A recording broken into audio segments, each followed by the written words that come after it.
আমি মনে করি এটা এসআইআর নয়, এটা এনআরসি করার চক্রান্ত চলছে। আমরা ধিক্কার জানাচ্ছি বিজেপি পলিটিক্যাল পার্টিকে এবং গভর্নমেন্ট অফ ইন্ডিয়ার এজেন্সিগুলোকে, যারা বিজেপির কথায় আজকে শুধুমাত্র রাজনীতি করছে, গৌরিকীকরণ করছে, শিক্ষা থেকে শুরু করে, সংস্কৃতি থেকে শুরু করে, ভোটার লিস্ট থেকে শুরু করে, উৎসব থেকে শুরু করে সমস্ত এজেন্সিকে দিয়ে।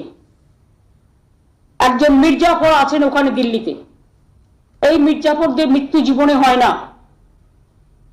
তারা চিরকালই বেঁচে থাকে নানা কাজের মধ্যে দিয়ে।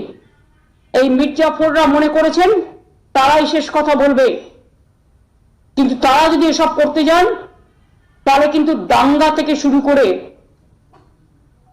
আরো অনেক কেস আছে, সবকিছু কিন্তু বেরিয়ে পড়বে। Cat will be out of the bag.